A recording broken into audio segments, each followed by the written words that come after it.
नमः सिद्धं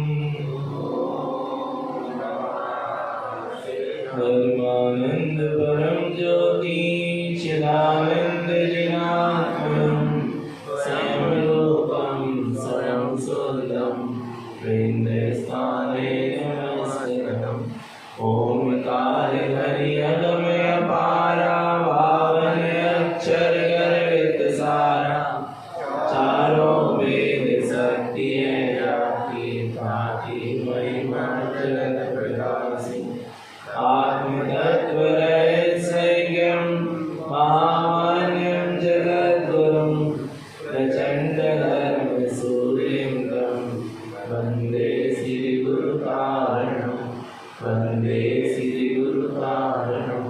बोलिए जिनेंद्र भगवान की, भगवान महावीर स्वामी की, भगवान के स्मृति शरण की, वीतराग धर्म की, अहिंसा परमो धर्म की, निर्वाणी माते श्री की, परम पूज्य प्रकट श्रीमद जिनकारण कर्मंडलाचार्य जी महाराज की, श्री चक्रधार ग्रंथादि राज की, सिद्धार्थ देव की।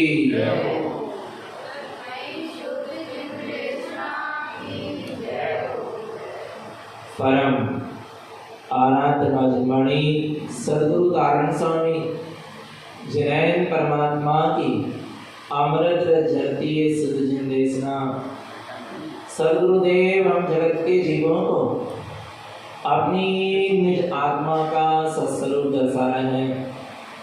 श्री कारणकरण श्रावकाचार्य जी ग्रंथादिराज अविरत सम्यक दृष्टि श्रावक किस तरह मोक्ष के मार्ग में आगे बढ़ता है, किस तरह अपने आत्म स्वरूप की साधना आराधना करता है, उसका स्वरूप यहाँ दर्शा रहे हैं। अविरत सम्यक दृष्टि श्रावक ग्रस्त अवस्था में रहते हुए भी मोक्ष मार्ग में आचरण करता है, क्योंकि चाहे उत्तम पात्र हो, मध्यम पात्र हो, चाहे जघन्य पात्र हो, तीनों को शिवमगचारी कहा है, तीनों को मोक्ष मार्गी कहा है।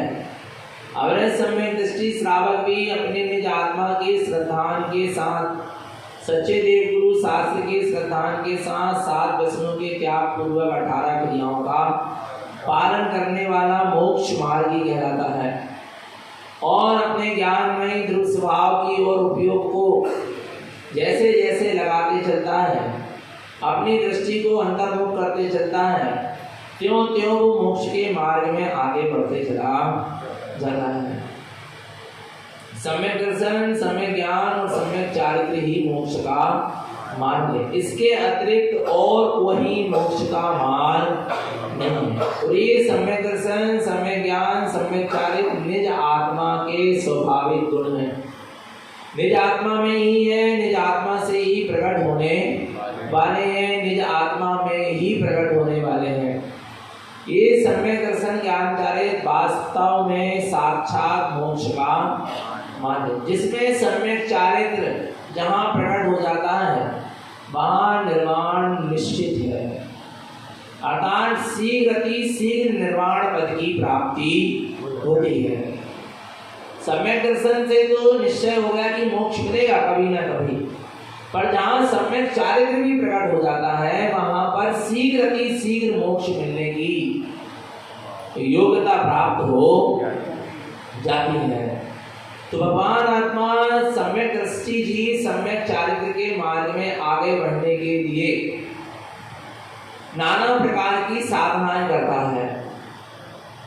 जैसे अविरत सम्यक दृष्टि मोक्ष मार्ग में आगे बढ़ने के लिए, सम्यक चारित्र की ओर आगे बढ़ने के लिए अपने जीवन में 18 क्रियाओं का पालन करता है, निष्क्रिय होकर नहीं बैठता कि सम्यक दर्शन हो गया माने बहुत बड़ी चीज मिल गई, अब अपन को कुछ नहीं करने की जरूरत है, ऐसा नहीं है।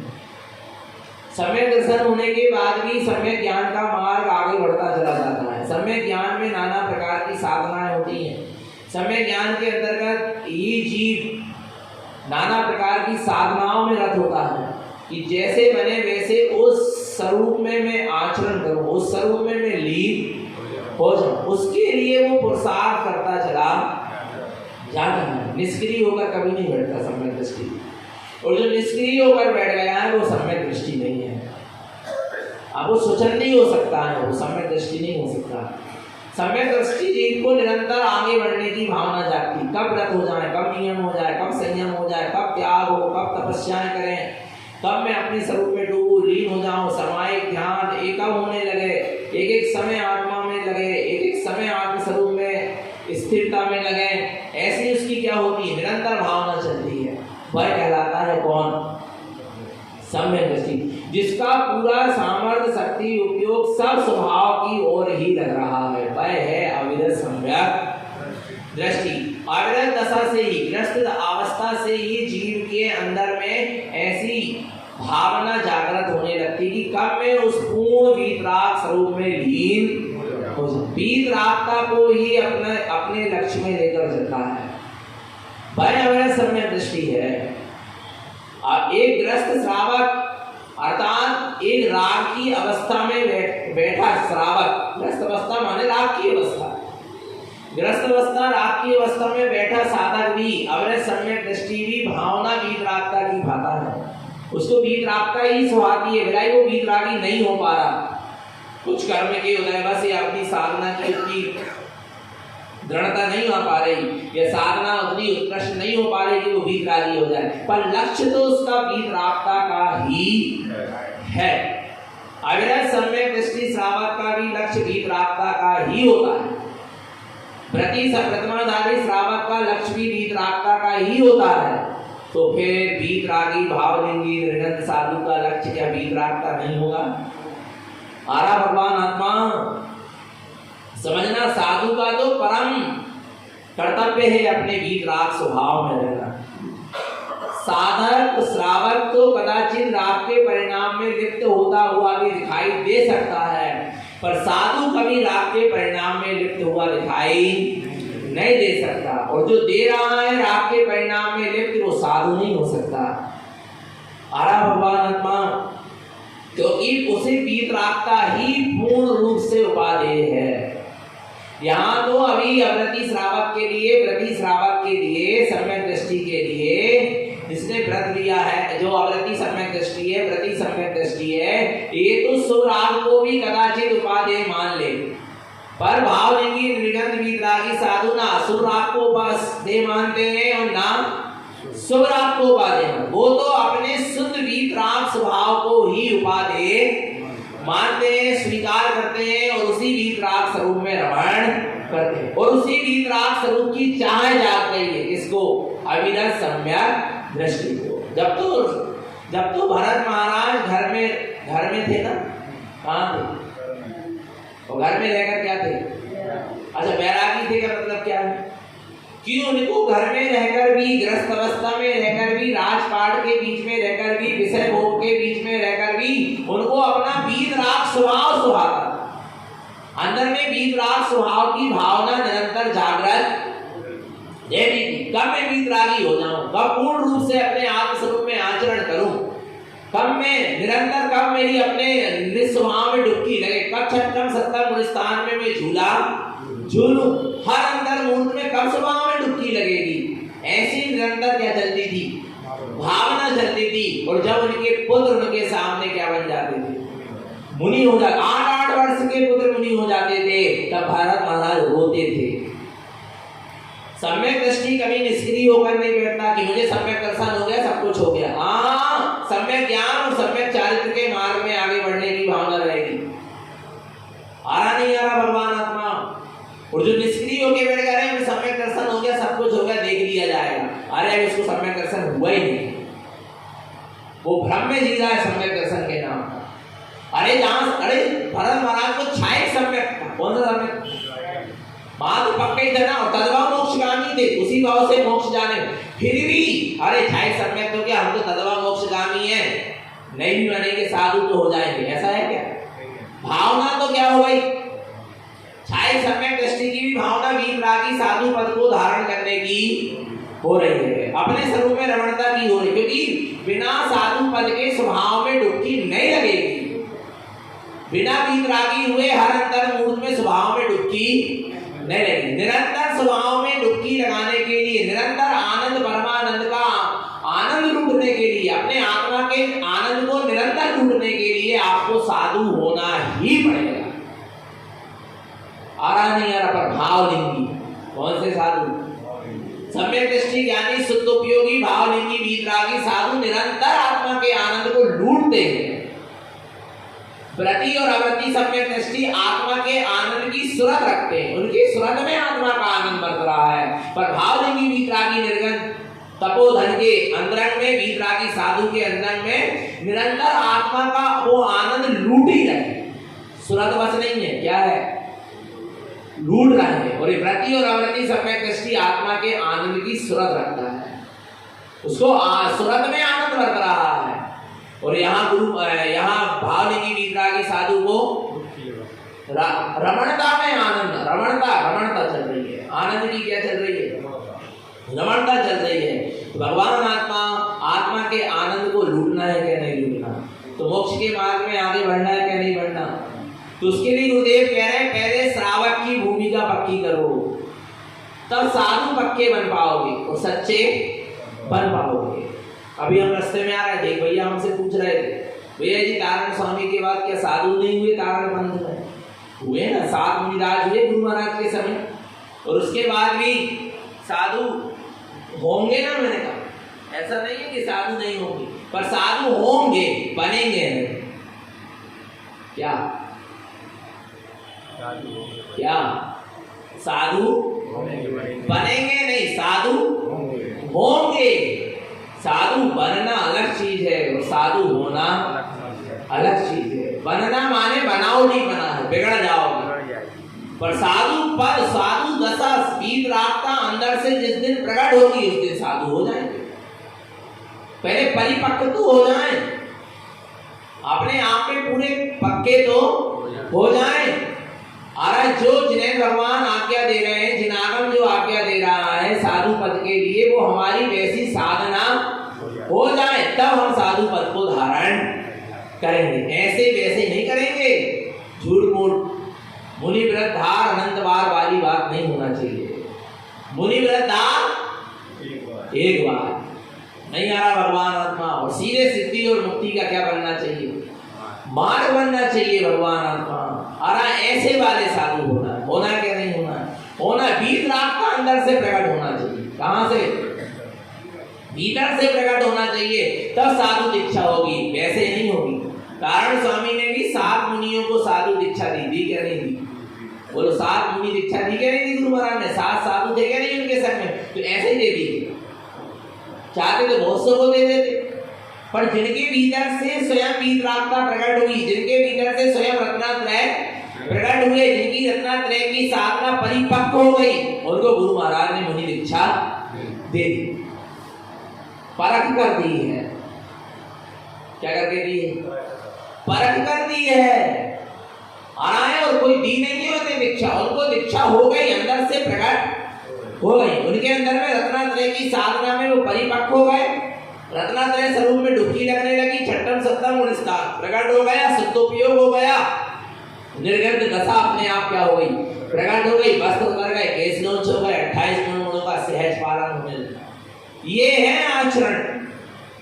आरा भगवान लेने देने वाला मार्ग नहीं है, कोई किसी को कुछ दे सकता है यहाँ पर नहीं। आरा नहीं आ रहा, आगम के परिप्रेक्ष्य में चलो। आगम क्या कह रहा है? जिन आगम के अनुसार हमारी साधु की चर्या होगी हम साधु दीक्षा लेंगे, जिन आगम के अनुसार हमारी प्रतिमाओं की साधना होगी हम प्रतिमाओं की दीक्षा लें, जिन आगम के अनुसार हमारे व्रत आदि की का पालन होगा, जिन आगम के अनुसार, तो फिर हम व्रत आदि की दीक्षा लें। पर पहले जिन आगम के अनुसार हमारी वैसी चर्या होना चाहिए। जिन आगम के विपरीत हम एक कदम भी नहीं रख सकते, जिन आगम के विपरीत हम किंचित भी नहीं चल सकते। एक बात ध्यान रखना, जिन आगम के अनुकूल ही चलना है, बिलाई कम पद लेकर चले, छोटा पद लेकर चले, पर जिन आगम के अनुकूल चले। विपरीत मार्ग में दौड़ लगाने से कोई फायदा, विपरीत मार्ग में दौड़ भी लगा लिए, कौन से मार्ग में? विपरीत मार्ग में जीव ने दौड़ भी लगा लिया, मंजिल नहीं मिलेगी। और सही मार्ग पर यदि एक एक कदम रखकर भी चल रहा है तो उसको एक दिन क्या मिल जाएगी? तुझे जो 7 व्यसनों के त्याग पूर्वक 18 क्रियाओं का जो जीव पालन कर रहा है श्रावक अवस्था में, गृहस्थ अवस्था में आ रहा है, तो 7 व्यसनों के त्याग पूर्वक 18 क्रियाओं का जहां पालन हो रहा है वहां पर भाई एक कदम रख रहा है, पर सही मार्ग पर रख रहा है। कौन से मार्ग पर रख रहा है? सही मार्ग पर रख रहा, मोक्ष के मार्ग पर रख रहा, मिथ्यात्व के त्याग के साथ और सम्यक्त के साथ कदम रखा है उसने मोक्ष के मार्ग। आरा भगवान आत्मा मिथ्यात्व के साथ में मुनि भी बन जाता, खूब लंबी दौड़ भी लग जाती मुनि पद की, तो भगवान आत्मा मुक्ति मिलने वाली नहीं थी, मोक्ष का मार्ग बनने वाला नहीं था, मंजिल मोक्ष रूपी मंजिल मिलने वाली नहीं। इसलिए सम्यक्त के साथ चलो, भलाई थोड़ा चलो पर सम्यक्त के साथ चलो, एक दिन मुक्ति नियम से क्या हो जाएगी, मिल जाएगी। आरा भगवान आत्मा, तो यहाँ अभी श्रावक की 18 क्रियाओं का पालन की बात है। पहले हम 18 क्रियाओं का निरतिचार क्या कर लें, पालन करें, आगे के व्रत नियम संयम प्रतिमाएं दीक्षाएं सब होंगी, पर पहले श्रावक की 18 क्रिया हमारी पक्की होना चाहिए। तो पहली क्रिया कौन सी है? सम्यक अर्थात धर्म की श्रद्धा, ये पहली क्रिया है, सम्यक अर्थात धर्म की श्रद्धा। इसके बाद है अष्टमूल गुणों का पालन, रात्रि को 4 दान 3 रत्नात्रय की साधना, पानी रात्रि भोजन का त्याग और पानी छानकर प्रयोग करना, ये 18 क्रियाएं हैं। अभी अपन ने समझा सम्यक अर्थात धर्म की श्रद्धा, किस तरह सम्यक दृष्टि मिथ्यात्व का त्यागी होता है और अपने सच्चे निज आत्म धर्म की श्रद्धा रखता है, ये अपन ने अभी यहाँ पर समझ लिया। और जिसके जीवन में ऐसा सम्यक श्रद्धा होता है उसके जीवन में फिर अष्टमूल गुण प्रकट होते हैं। कौन से मूल गुण? किसे कहते हैं मूल गुण? प्रथम भूमिका में पालन किए जाने वाले गुण को मूल गुण कहते हैं। प्रथम भूमिका में, सबसे पहली भूमिका श्रावक की, उस भूमिका में जिन व्रतों का क्या किया जाता है, पालन किया जाता है, उसे क्या कहते हैं? मूल गुण। तो कितने होते हैं मूल गुण? 8। इसके लिए है अपने लिए, प्रत्येक यहाँ जितने जीव बैठे ये सब श्रावक की भूमिका में, इन सबका अष्टमूल गुण का क्या होना चाहिए? पालन। और अष्टमूल गुण का पालन नहीं हो रहा माने अभी आप श्रावक कहलाने लायक नहीं है। श्रावक नहीं कहला पाओगे, जैन नहीं कहला पाओगे, तारणबंदी नहीं कहला पाओगे। ये अष्टमूल गुण का नियम से हमारे जीवन में पालन होना चाहिए, ना ही सम्यक दृष्टि कहला पाओगे। आरा भगवान आत्मा, तो कौन कौन से अष्टमूल गुण देखते हैं?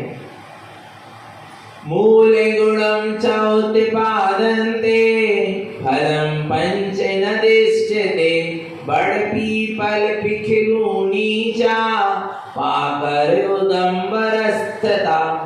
देखो मूल गुण को कहते हैं जहां सम्यक प्रकट होता है, निज आत्मा का अनुभूति श्रद्धान होता है, देवगुरु शास्त्र का सच्चा श्रद्धान होता है, वहां अष्टमूल गुण प्रकट होते हैं। संवेग, निर्वेद, निंदा, ग्राह, उपशम, भक्ति, वात्सल और अनुकंपा, ये अष्टमूल गुण हैं, ये प्रकट होते हैं। पर ये अष्टमूल गुण जब प्रकट होंगे तो आपके जीवन में अष्ट अवगुण नहीं होंगे।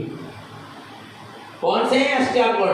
5 उदंबर फल और 3 मकार, ये अवगुण है। इनके त्याग का नाम अष्टमूल गुण का पालन है। 5 उदंबर 3 मकार मूल गुण नहीं है अष्टमूल गुण, इनका त्याग, इनका क्या होना चाहिए? त्याग होना चाहिए। जिसके जीवन में सम्यक्त होगा उसके जीवन में इन 5 उदंबर फल और 3 मकार का नियम से क्या होगा? त्याग होगा। और 5 उदंबर और 3 फल मकार का त्याग नहीं है माने अभी तुम्हारे जीवन में सम्यक्त नहीं। आया भगवान आत्मा, सम्यक्ति जीव ऐसा ही आचरण नहीं करेगा कि वह 5 उदंबर फल और 3 मकार का सेवन करे।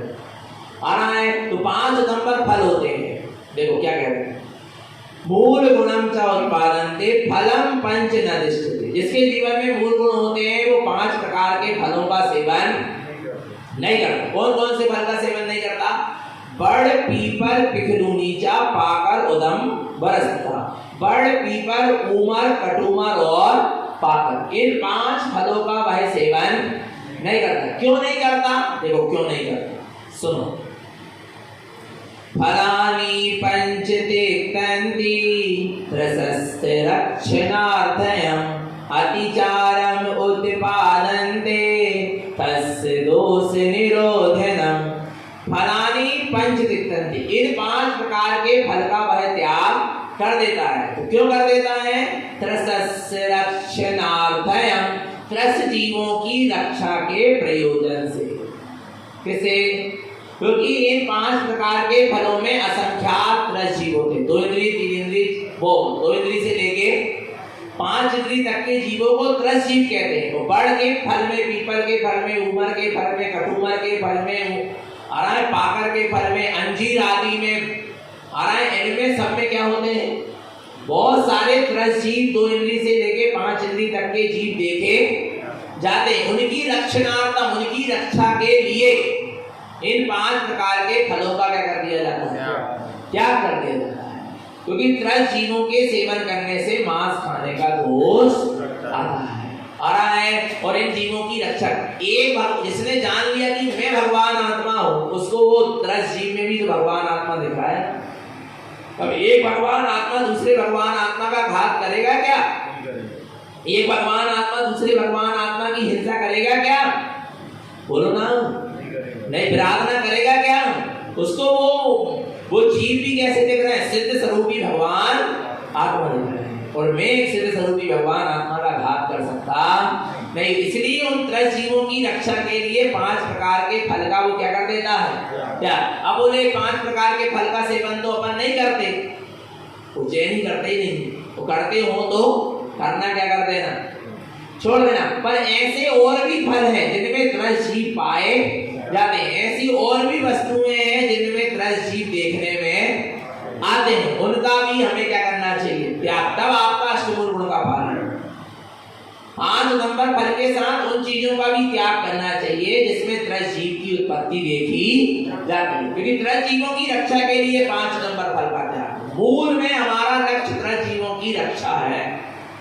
आ रहा है? तो ऐसे त्रस्त जीव जहां भी उत्पन्न होते हो, ऐसी चीजों का भी सेवन नहीं करना चाहिए। अतिचारम उत्पादन्ते तस्य दोष निरोधनम, जहां पर ऐसे और त्रस्त जीव उत्पन्न होते हुए दिखाई दे, अर्थात ऐसा दोष दिखाई दे, उनका भी हमें सेवन नहीं करना चाहिए। नहीं तो आपके व्रत में अतिचार लगेगा। क्या लगेगा?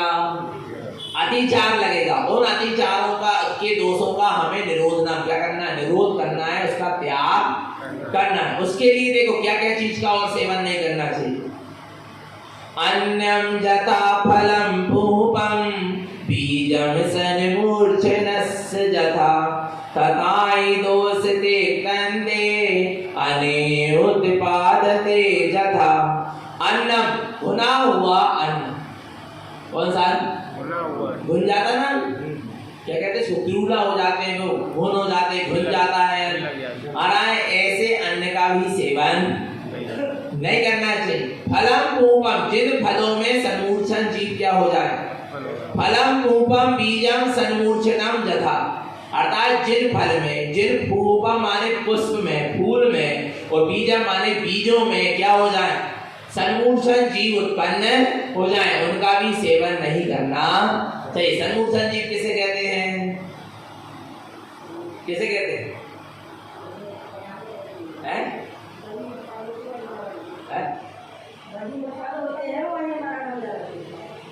सन्मूर्छन जीव उन्हें कहते हैं जो हवा और पानी के निमित्त से उत्पन्न होते हैं। कुछ जीव अंडों से उत्पन्न होते हैं, कुछ जीव माँ के गर्भ से उत्पन्न होते हैं।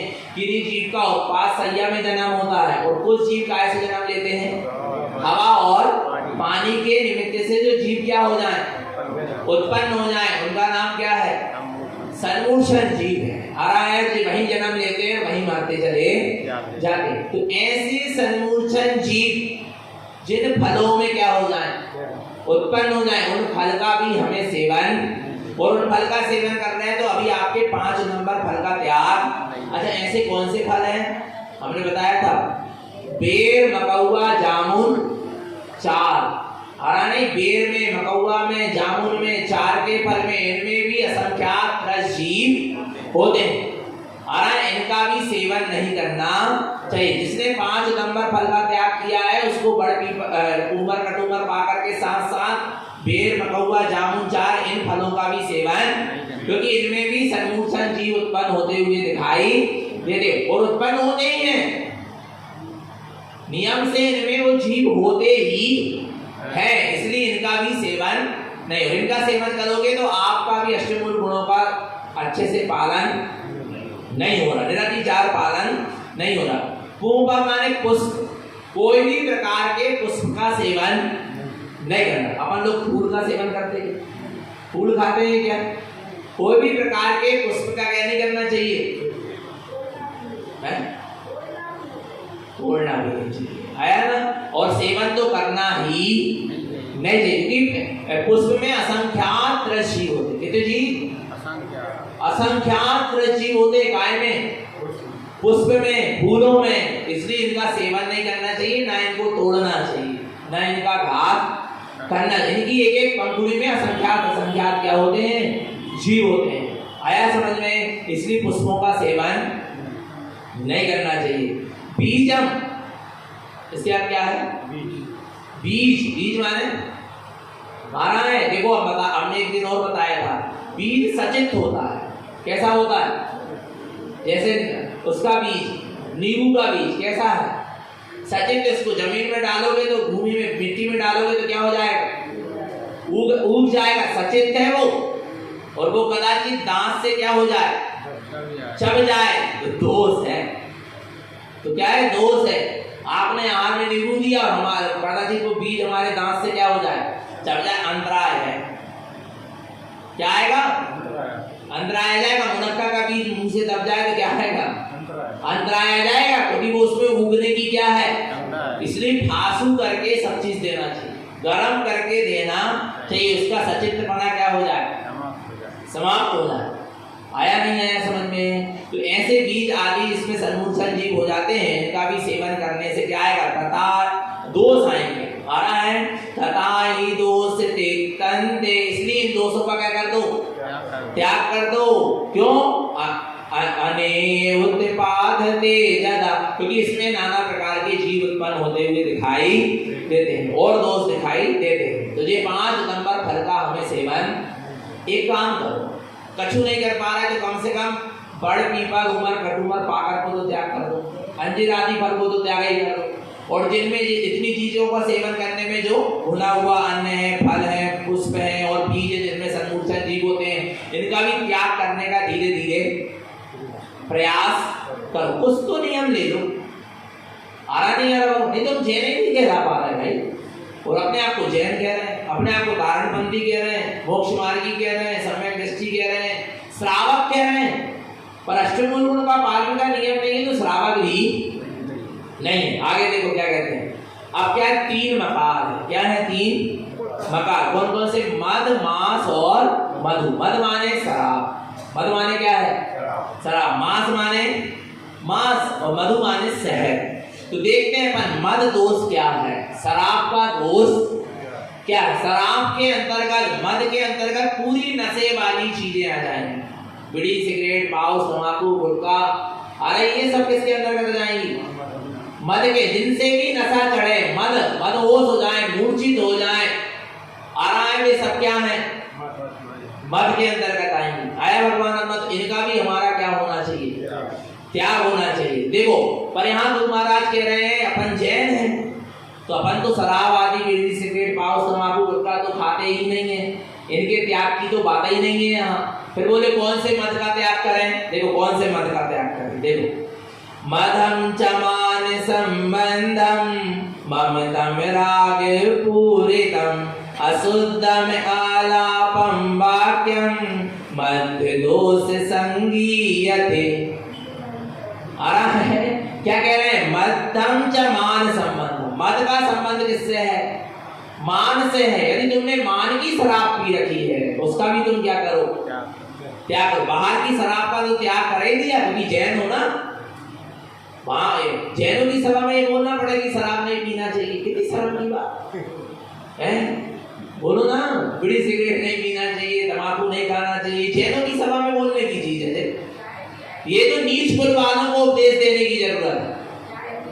उच्च कुल वालों के लिए उपदेश नहीं है। आप देखो अपन ने प्रतिमानियों की कहानियां पढ़ी है ना, तो प्रतिमानियों की कहानी में मछुआरे ने मांस का त्याग किया, भील ने मांस का त्याग किया, कोई जैन ने मांस का त्याग किया वहां? प्रथमानियों की कहानी बता, एक भी जगह बता। चंडाल ने मांस खाने का त्याग किया, आ रहा नहीं? यही पढ़े ना मन में, नहीं आ रहा बता। शेर ने मांस खाने का, एक भी जगह ये बात आई क्या कि कोई जैन बंधु ने मांस खाने का त्याग किया? अरे शराब पीने का त्याग किया, अरे रात्रि भोजन, कोई ऐसा आया क्या? अरे भगवान, जैन कुल में जन्म लेना ही ये प्रमाण है कि आपके कुल में मद मांस मधु का सेवन नहीं होता। आ रहा नहीं आ रहा भगवान? और यदि आपके घर में मद मांस मधु का सेवन हो रहा है तो जैन नहीं है। एक ग्रस्त श्रावक भी ऐसे घर में आहार ना ले जिस घर में मद मांस मधु का क्या हो रहा हो, सेवन हो रहा हो। एक सामान्य श्रावक को भी उस घर में भोजन नहीं करना चाहिए, उसके साथ लेन देन का भोजन पानी का व्यवहार नहीं रखना चाहिए। हम नहीं कह रहे, ये चरनानी योग कह रहा है, ये श्राव का चार कह रहा है, ये जिन कुल की आज्ञा है। आ रहा नहीं आ रहा भगवान आत्मा?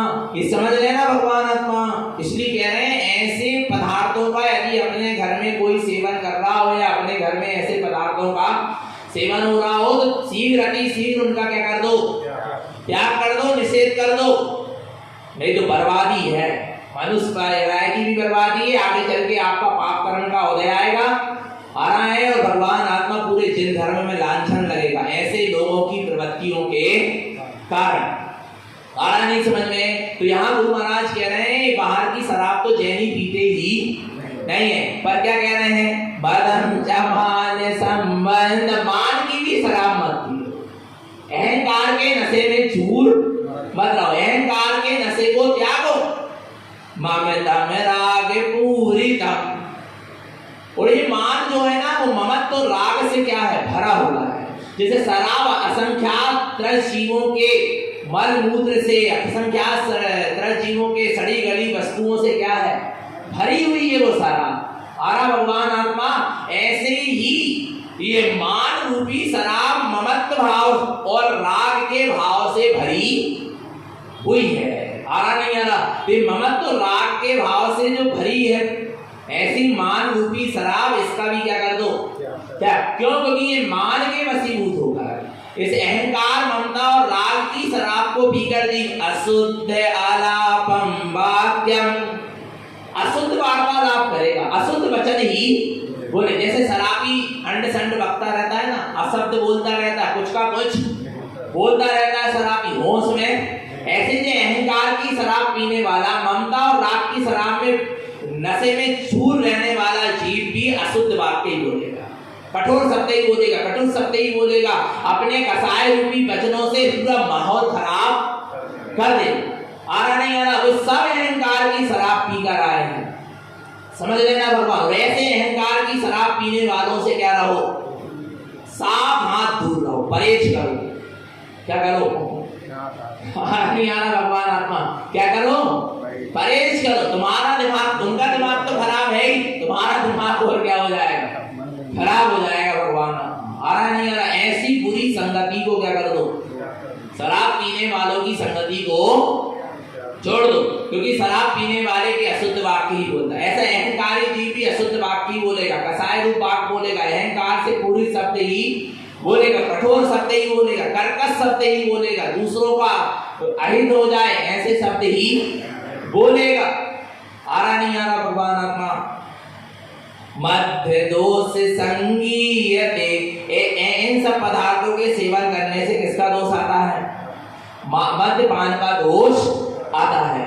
आगे देखो, अब आगे क्या कह रहे हैं? मद्य दोष के लिए और किन किन चीजों का सेवन करने के से मद्य का दोष आता है? देखो, संधानम सन्मूर्छनम जैने तिक्तन्ति जे विचक्षणम अनंत भाव दोषेने न करोति शुद्ध दृष्टितम। शुद्ध दृष्टि, सम्यक दृष्टि क्या नहीं करता? देखो क्या नहीं करता?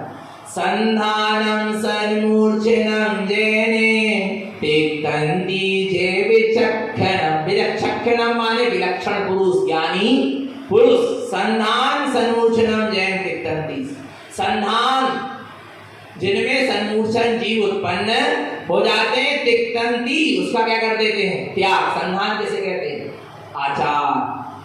संधान माने क्या, आचार।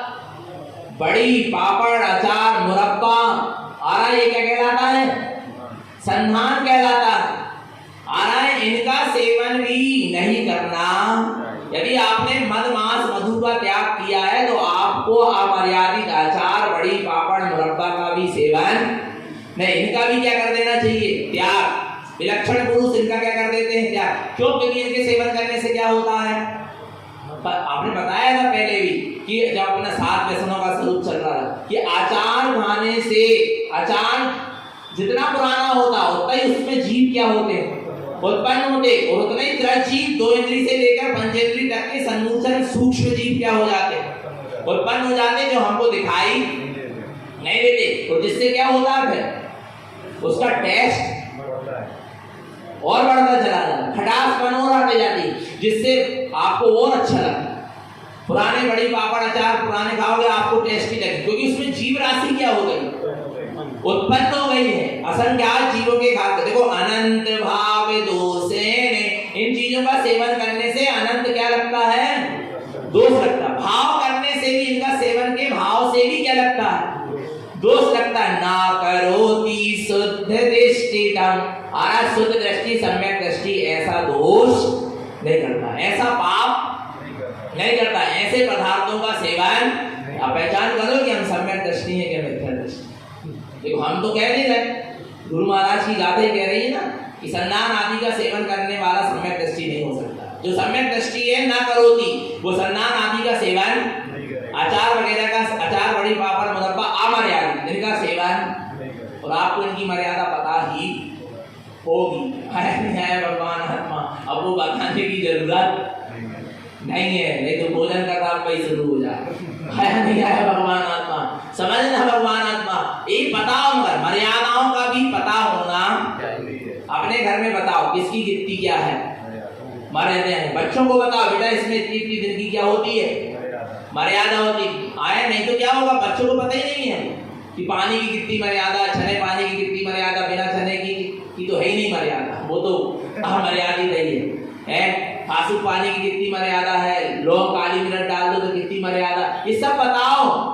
बरसात के दिन में आटा मसाला की, भूरा आदि की कितनी मर्यादा, बच्चों को पता ही नहीं है। कैसे चौका लगाएंगे त्यागी, कैसे त्यागी मिट्टी को भोजन कराएंगे,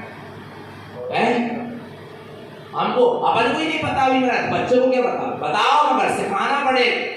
जब तो आपके घर में शुद्धचर्या हो पाएगी और आपकी भी शुद्धचर्या करवा पाएंगे वो, और आगे कोई त्यागी मिट्टी आएंगे तो उनकी भी शुद्धचर्या करा पाएंगे, नहीं तो कुछ नहीं होना भगवान।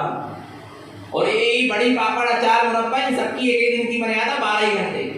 अचार जिसमें से तला हो तेल में बिना राई का, तो फिर उसकी उसी दिन की मर्यादा है, नहीं तो दूसरे दिन तो क्या हो गया अवक्ष, और बिना तला हो तेल में तो अवक्ष चाहिए। आया नहीं आया भगवान आत्मा, इसलिए कह रहे सब मर्यादाओं का हमको ज्ञान होना चाहिए। आगे देखो, अब आगे देखो मांस। अब देखो मांस का दोष किसमें है। अपन मांस माने जहां हमें बताया था ना 5 प्रकार के शरीर होते, और जहां पर 2 इंद्री से लेके 5 इंद्री तक के जीव उत्पन्न होते मांस का, क्योंकि 2 इंद्री जीव के शरीर में हड्डी, मांस, चर्बी, खून, पीप, मवाद सब होता है। क्यों से जीव में 2 इंद्री जीव के शरीर में हड्डी, मांस, चर्बी, खून, पीप, मवाद सब होता है।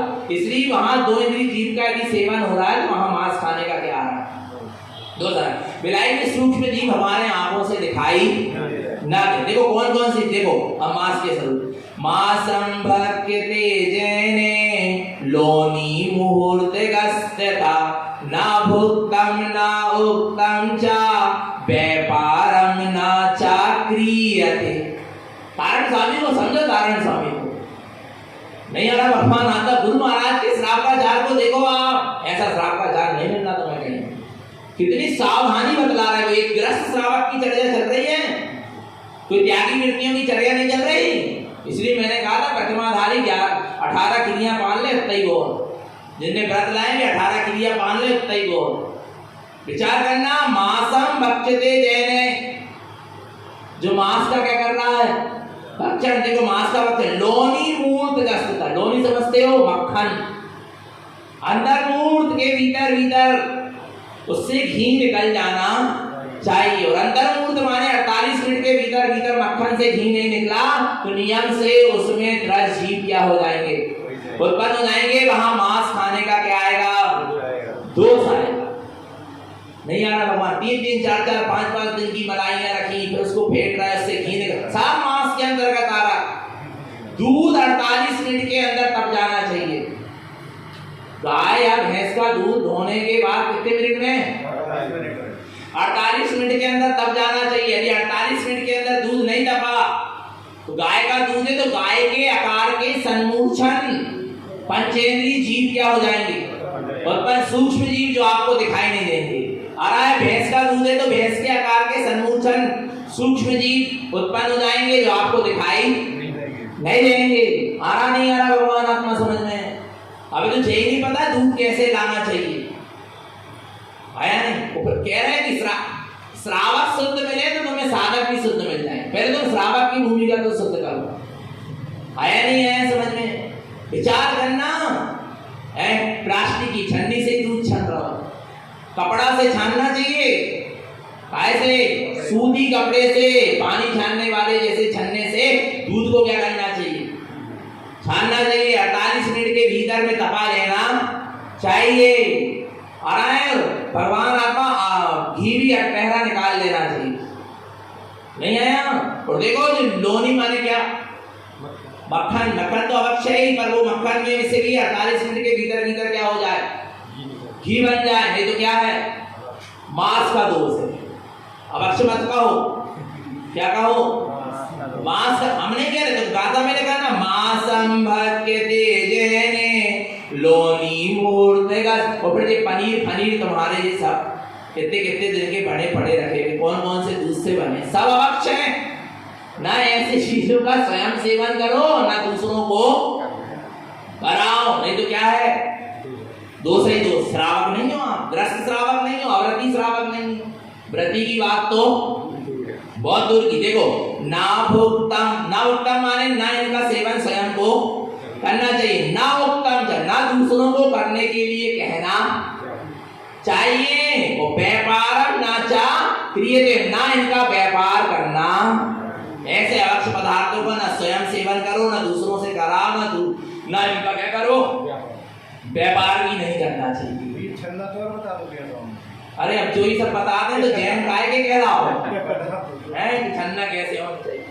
अब जैनों को जो भी बताने पड़ेगी छन्ना कैसे होना चाहिए। अरे बच्चों को दिखाया हमने पूरा भी पाठशाला में कि छन्ना कैसा होना चाहिए, सूदी होना चाहिए, है सूदी छन्ना होना चाहिए, सूर्य की किरण आर पार ना निकले।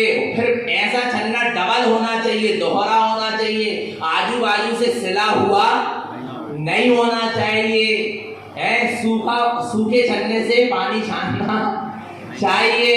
वो छन्ना की फिर बिलछानी डालने के बाद 48 मिनट के भीतर भीतर वो छन्ना सूख भी जाना चाहिए।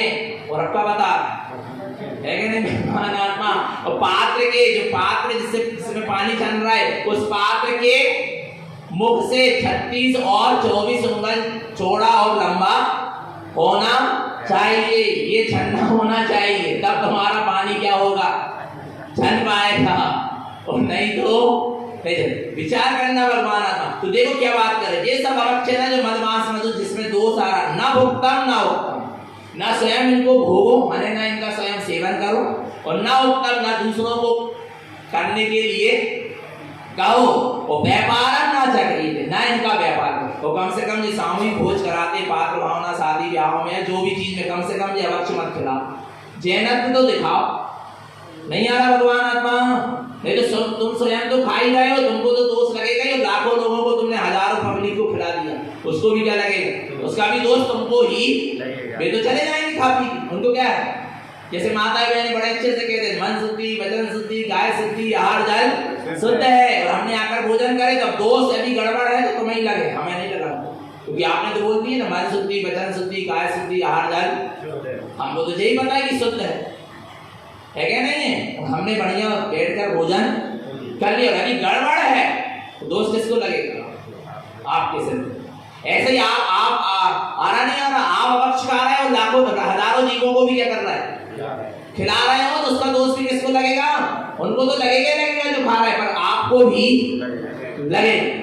आ रहा नहीं आ रहा, तो ऐसे काम अपन को करना। हम तो कह रहे सूखी रोटी सब्जी खिला दो, पर अवक्ष मत ना खा, पेट ही तो भरने हैं। जीवों के मृत कलेवर से तो मत भरो अपनों पेट, है क्या नहीं है भगवान आत्मा? अपनों पेट कब्रिस्तान तोड़ना कि सबरे मृत जीवों को अपन अपने पेट में डाल दो, है? विचार करो भगवान आत्मा। आगे देखो और किस किस में मांस का दोष आता है? दो दर। अच्छा ये बातें करो तो नहीं भैया जी, आत्मा की करो। अरे तो आत्मा की बात करो तो ये देखो ना, सम्यक दृष्टि की है ना, ये 18 क्रिया अविरत सम्यक दृष्टि की। अब सम्यक दृष्टि को ये कर्तव्य नहीं है, सम्यक दृष्टि को बस यही कर्तव्य कि सीना में रख के कहो कि मैं आत्मा, शुद्धात्मा, परमात्मा ही। जो कर्तव्य नहीं है सम्यक दृष्टि को कि अवक्ष मत खाओ, मदमांस मधु को सेवन मत करो, है? विचार करो भगवान आत्मा, ऐसे ऐसे से काम नहीं बनता। दिखावे वाला धर्म नहीं है भगवान आत्मा। ये सब क्रिया चर्या में होना चाहिए। चर्या में ही धर्म है, चर्चा में धर्म नहीं है। काय में धर्म है? जैसी चर्चा हो रही है वैसी आपकी क्या होना चाहिए? चर्या होना चाहिए। देखो और काय में दोष लगता है मांस खाने में? दो दरिया मई दुग्धम जेनरा भुक्ते भोजनम स्वादम विचलिते जैने भुक्तम मास दोषनम। दो दरिया मही दुग्धम, दही मही और दूध के साथ दो दाल वाली चीजों का सेवन। देखो मही दुग्धम लिखा ना, कई लोग कहते हैं दूध को नहीं माने, दही मही को माना थे, दो दाल दूध को। तो देखो दुग्धम भी तो लिखा ना यहाँ, लिखा क्या नहीं लिखा? अब गुरु महाराज को नहीं मानोगे, है? तो भगवान आत्मा दूध दही मही वाली वस्तु के साथ दो दाल वाली वस्तु का सेवन करना, ये काय में आता है? दो दल में आता है। इसका सेवन हमको नहीं करना चाहिए। जे नरा भुक्त भोजनम, जो जीव इनका भोजन में सेवन करता है, स्वादम विचलितम जैने, और जिन चीजों का क्या हो गया? स्वाद बिगड़ गया। जैसे हमने बताया था बासी रोटी, है और भी चीजें हैं, आया नहीं है, जिनका स्वाद क्या हो जाता है? बिगड़ जाता है। बहुत दिन का घी, बहुत दिन का गुड़ धूला है, इनका स्वाद क्या हो गया? बिगड़ गया। तेल, इनका स्वाद बिगड़ गया, तो आप ये सब क्या हो गए? अवक्ष हो गए। स्वादम विचलितम, जिन चीजों का स्वाद विचलित हो गया है, अपने मूल स्वाद से वो विचलित हो गए हैं, तो भुक्तम मांस दोषम, ऐसे चीज का सेवन करने से मांस खाने का क्या आता है? अब एक चीज बताओ, जब घर की बनी हुई चीजें भी क्या हो गई? अवक्ष हो गई, तो बाजार की चीज कितनी अवक्ष है?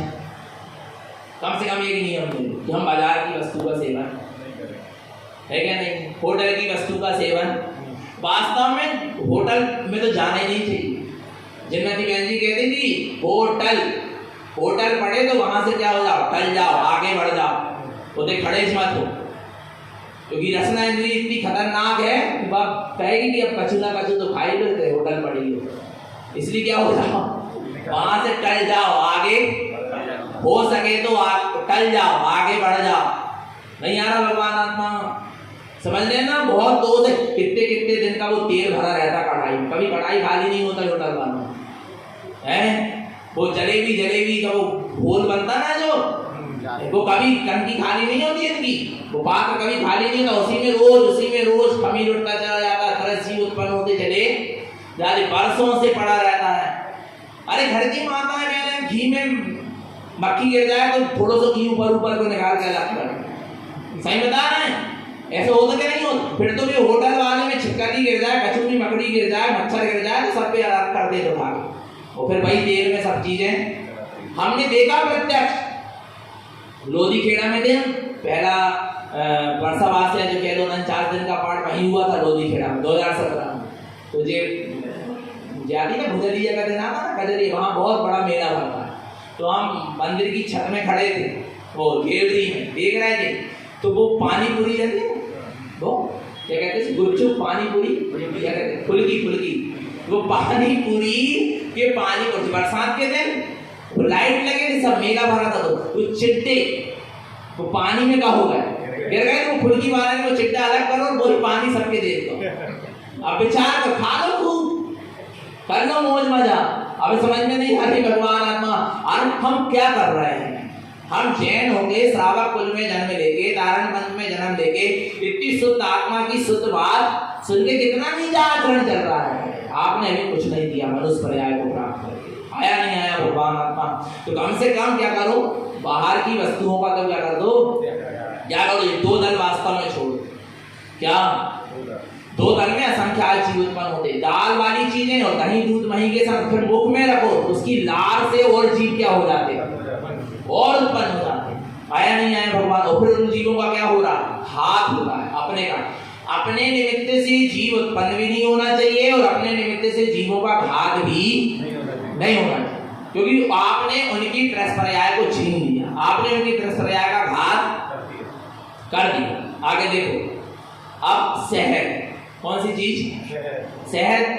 शहद माने क्या, मधुमक्खी का क्या मलमूत्र बाल, उसको क्या कहते हैं, शहद कहते हैं। एक शहद की बूंद को सेवन करने से इतना दोष है जितना 7 गांव के जीवों के घात का क्या है, दोष है। इसलिए शहद आदि का हमको सेवन नहीं करना चाहिए। आया देखो क्या कहते हैं, मधुरम मधुरश्चैवे व्यापारम न चाक्रियते, मधुरम मिश्रितम जैने दुमुहूर्तम सन्मूर्छनम। मधुरम मधुरश्चैवे, अर्थात मधु माने शहद, मधुरम माने ऐसी मीठी चीजें, शहद जैसी मीठी, शहद तो खाना ही नहीं चाहिए, पर शहद जैसी और भी मीठी चीजें, व्यापारम ना चाहिए, इनका व्यापार भी नहीं करना चाहिए। मधुरम मिश्रितम जैन, क्योंकि मीठी चीजों में बहुत जल्दी जीवों की क्या हो जाती है, जो सीरा आदि बन जाता है, चाशनी आदि, आ रहा नहीं इसमें बहुत देखो लिखा ना, द्विमूर्त सन्मूर्त, 2 मूर्त के भीतर ही भीतर 48 मिनट के भीतर ही भीतर जीव उत्पन्न होते हुए दिखाई दे जाते। आया नहीं आया समझ में? इसलिए मधु माने शहद का भी सेवन नहीं करना चाहिए, और शहद जैसी मीठी चीजों का भी सेवन नहीं।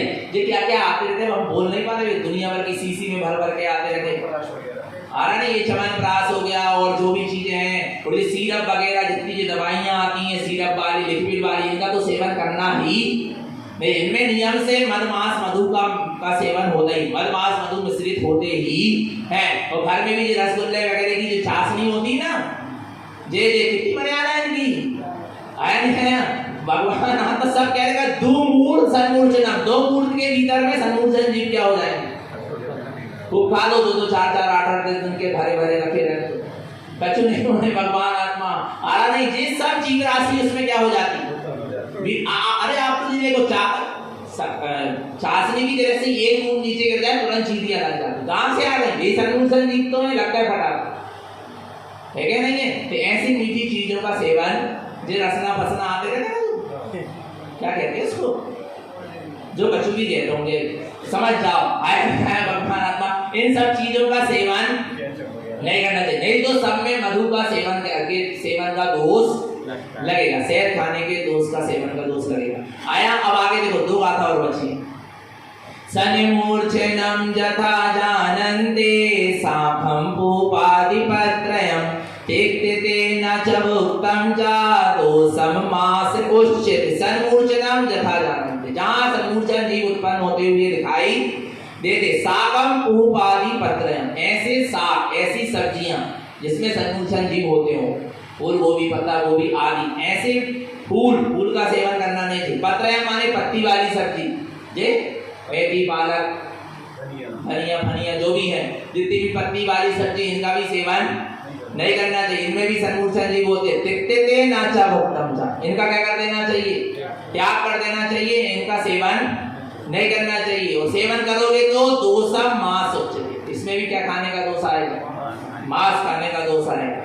आ रहा है आगे देखो, कंदम बीजम यथा नेयम सन्मूर्छनस्य विदलस्थिता व्यापारम न च भुक्तं च मूल गुणं प्रति पार। कंदम माने कंदमूल, आलू प्याज गाजर मूली लहसुन अदरक, इनमें भी सब मांस खाने का क्या आता है, दोष आता। बीजम आ रहा है, सन्मूर्छनम विदलस्थिता, इनमें सन्मूर्छन जीव होते हैं। विदल समझते हो, बोले हमारा 2 दल को त्याग है, विदल को नहीं। विदल माने काजू बादाम के साथ दूध वाली चीज का सेवन करना ये विदल कहलाता है। ये भी अवक्ष है। इनमें भी संकूषण जीव क्या हो जाते हैं, उत्पन्न हो जाते हैं। व्यापारम ना चा भुक्तम चा, ना इनका क्या करो, कंदमूल जे मधमास मधु कंदमूल आ रहा है जे सब विदल दोदल, इनका ना व्यापार करो ना भुक्तम, ना इनका सेवन करो। मूल गुणम प्रतिपादे, उसने ही वास्तव में सच्चे रूप में अष्टमूल गुण का क्या किया है, पालन किया है। न इन अवक्ष पदार्थों का स्वयं सेवन करो, न इन अवक्ष पदार्थों को दूसरों को सेवन करवाओ, न सेवन करने के लिए कहो, और न इनको बना बना के दूसरों को खिलाओ पिलाओ। दूसरों को पाप अपने सिर पे मत लाओ आया, और ना ही इनका क्या करो, व्यापार करो। मूल गुणम प्रतिपादित, जिसने ऐसा पालन किया है उसने वास्तव में अष्टमूल गुण का क्या किया है, पालन किया है। और आए तो ईमानदारी से अष्टमूल गुण के पालन का नियम किस किस का है, आप विचार करो, निर्णय करो। तो फिर सीना ठोक के कहो कि हम सम्यक दृष्टि हैं, हम अवरज सम्यक दृष्टि, अवरज सम्यक दृष्टि की चली जा रही है। अवरज सम्यक दृष्टि मिलाई, उसने प्रतिमा नहीं लिया, व्रत नहीं लिया, पर उसका ये क्या है, सदाचार का आचरण है। तो जिसके जीवन में सदाचार भी नहीं है वो संयम के मार्ग में कैसे आगे बढ़ेगा। वो अभी सम्यक दृष्टि ही, शेर के जीव तक ने सूखे पत्ते खाना शुरू कर दिया और यहाँ जीव भाजी खा रहे हैं। विचार करो भगवान, जब सम्यक दर्शन हुआ शेर के जीव को, हाथी के जीव को सूखे पत्ते खाते थे क्योंकि उनके लिए व्यवस्था नहीं थी शुद्ध भोजन। आरा झरनों का पानी पीते थे, जहाँ सूर्य की किरण पड़ती थी वो पानी पीते थे। सूर्यास्त के बाद कुछ अन्न जल ग्रहण, मांसाहारियों ने भी अपनी अवक्ष खाने की प्रवृत्ति को क्या कर दिया, छोड़ दिया। और ये मनुष्य और जैन कुल में जन्मा श्रावक इन अवक्षों को नहीं छोड़ पा रहा। तारण पंथ में इतनी आत्मा शुद्ध आत्मा की बात सुनने के बाद फिर काहे के सम्यक दर्शन, अच्छू नहीं है। और अभी तो सम्यक दर्शन की पात्रता भी नहीं दिख रही।